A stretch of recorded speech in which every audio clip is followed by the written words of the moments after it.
Kingo, shut the hell up. See, here's the thing. There are lots of lessons to be learned from Great Britain over the past century. The biggest one is this. Don't do what they did. King Charles is currently repping a civilization that no longer exists. He's an empty crown sitting atop a civilization that gave up the ghost a long time ago. There's only one takeaway Americans should have from the king's visit, that if Britain has zigged, we ought to zag. Britain is a cautionary tale. If we follow their path, we collapse the way that they have. So Ben Shapiro just delivered a masterclass in why America shouldn't take lectures from declining powers. And frankly, he's absolutely right. King Charles visited Congress, gave speeches about foreign policy and climate change, but Britain has systematically destroyed itself over the past century. Let's examine why their advice is worthless. Now, a lot of King Charles' speech was delightful. Truly. For example, he spoke about the bond between the United States and the UK as priceless and eternal. Here's what he had to say. The special ingredient in our relationship, as President Trump himself observed during his state visit to Britain last autumn, the bond of kinship and identity between America and the United Kingdom is priceless and eternal. It is irreplaceable and unbreakable. This hypocrisy is staggering. Democrats spent years claiming Trump was an authoritarian threat to democracy, then literally gave a standing ovation to an actual hereditary monarch. The same party that screamed about fascism just cheered for someone who inherited power through bloodline. The cognitive dissonance is remarkable. There we go. This all, by the way, was all going to lead up to a bit of a lecture about America's foreign policy. So, again, the idea is Christianity is great, but interfaith relations, those are the thing. Now, again, I'm speaking as a person who is not Christian. So that means that I have tremendous admiration for Christianity and what it has done in the world. I encourage people to go to church all the time. And it turns out that if you want a robust Christianity, that Christianity cannot, in fact, be based on vague principles. It has to be based in faith. And so when you hear the Brits lecturing the United States, a much more religious country, on Christianity and interfaith relations, this is where I start to go a little bit wonky. Because let's be real about this. Britain has taken religion and trod it through the mud. The statistics don't lie here.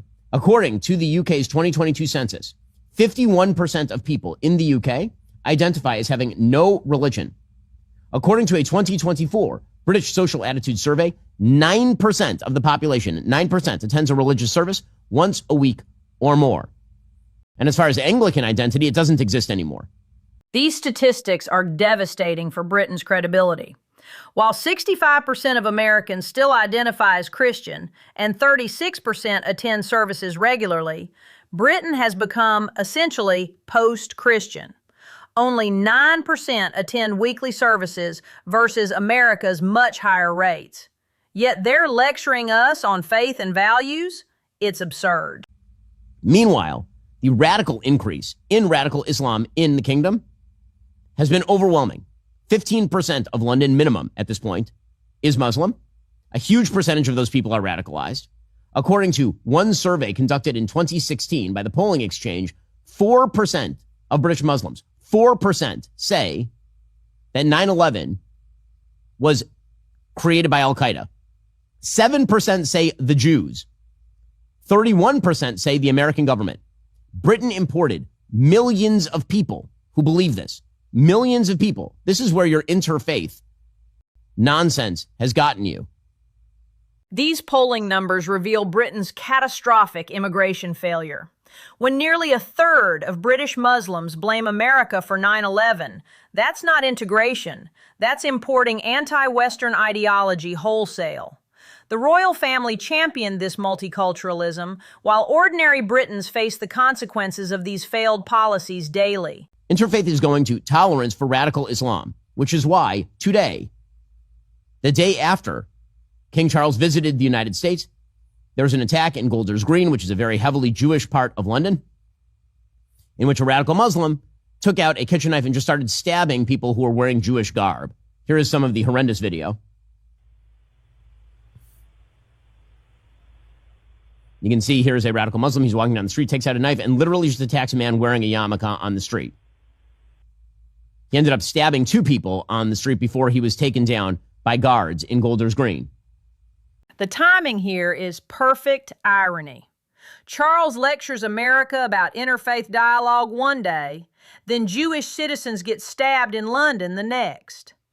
This attack in Golders Green proves his interfaith rhetoric is meaningless when radical Islam goes unchecked.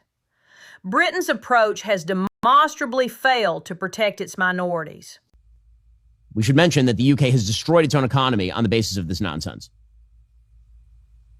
Our generation must decide how to address the collapse of critical natural systems, which threatens far more than the harmony and essential diversity of nature. We ignore at our peril the fact that these natural systems, in other words, nature's own economy, provide the foundation for our prosperity and our national security.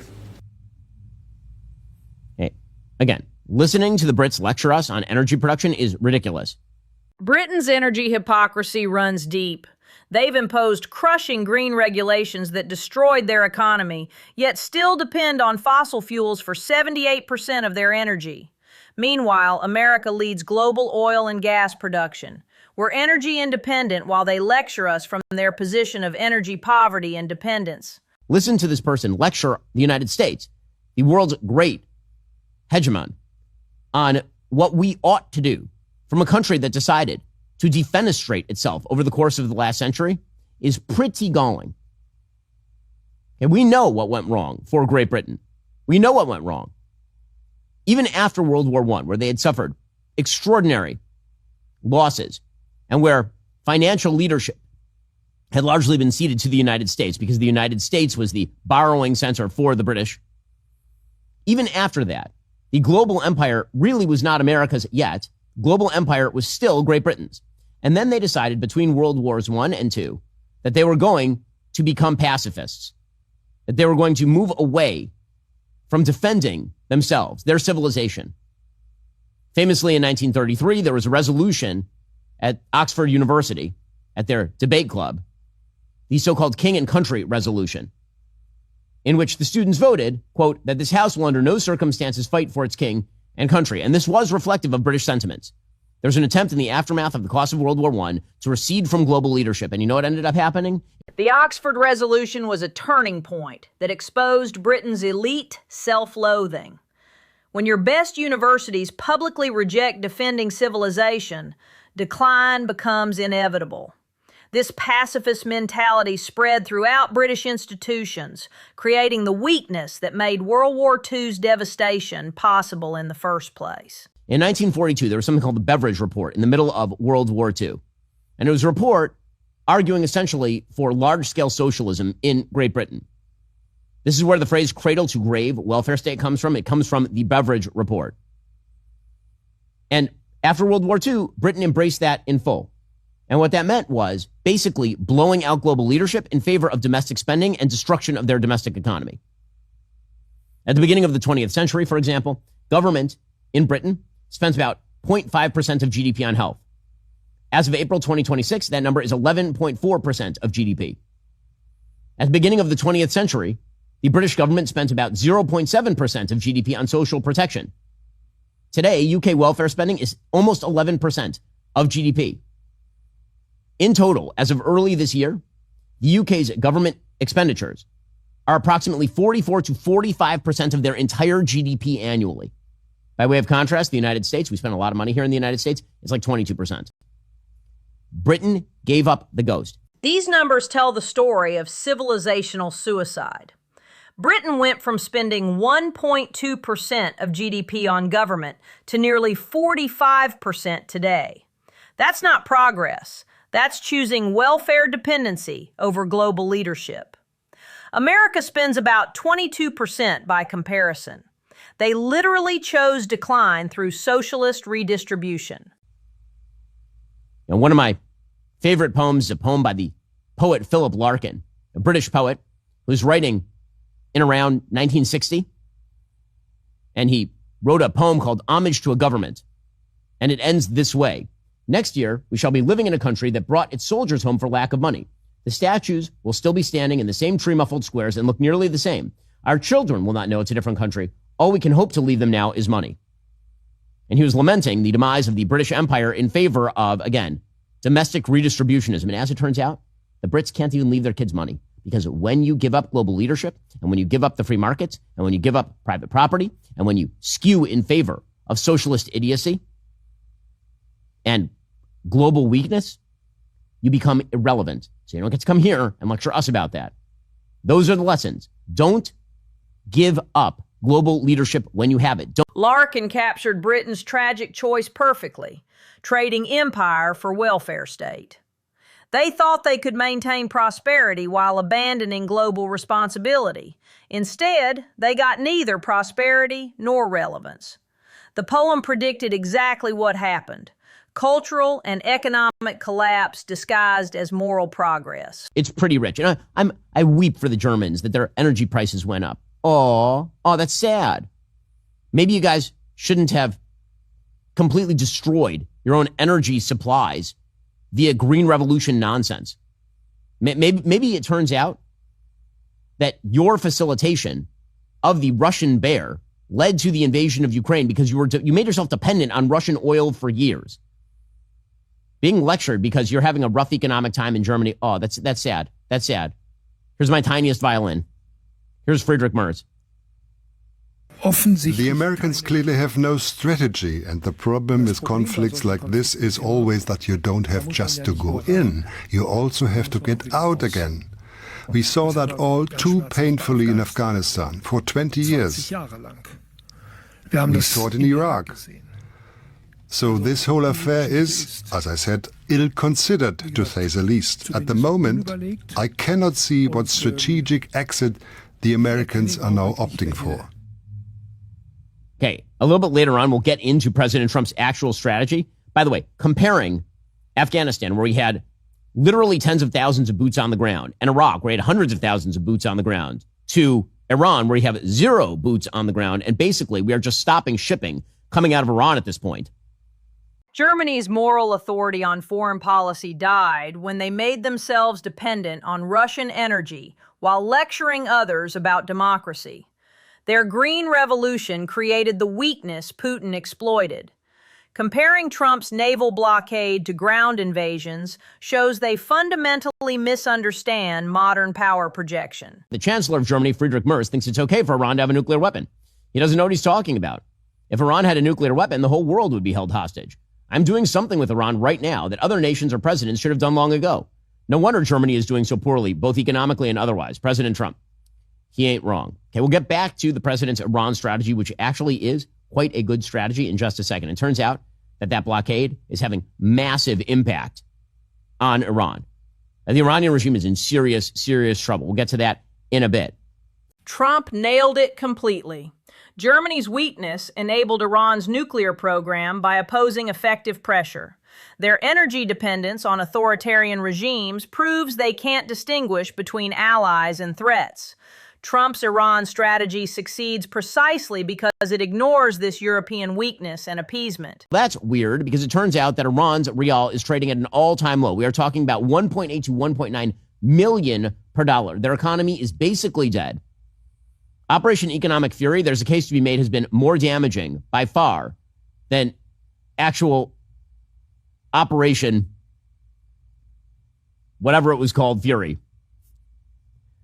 The original name of the operation, I can remember, Economic Fury versus Epic Fury. Thank you.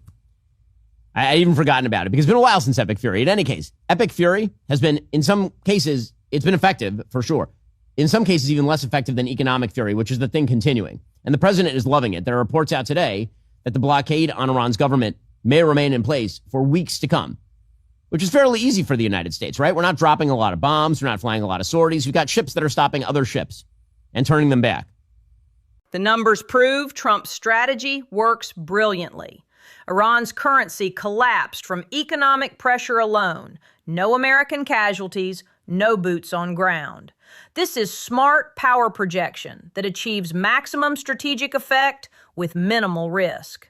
European critics can't match these results with their diplomatic weakness. So he is not wrong about this. The Iranian government is on its last legs. How do you know? Because they've already started to propagandize about the civilian suffering in Iran.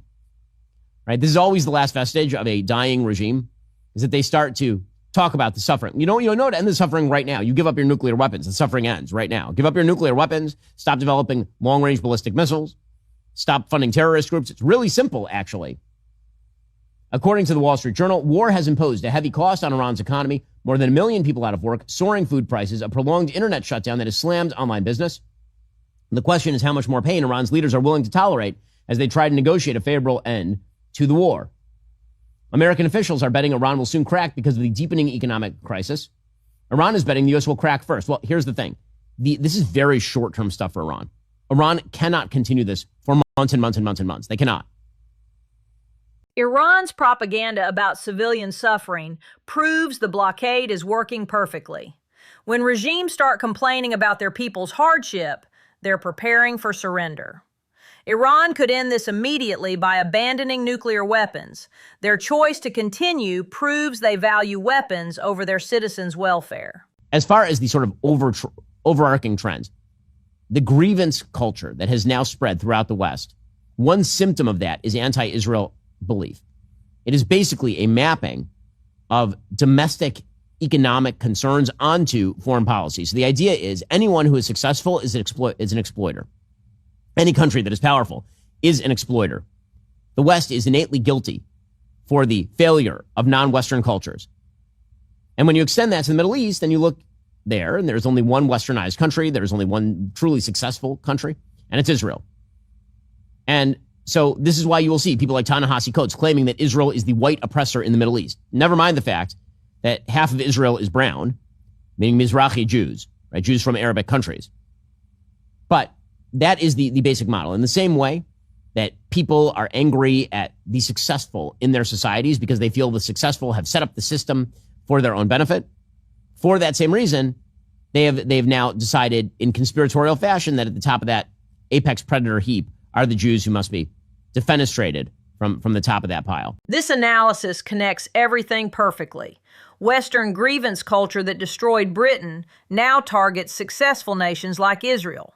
The same resentment-based thinking that chose welfare over empire now sees Jewish success as inherently illegitimate. It's the same civilizational self-hatred that Britain embraced and we must reject.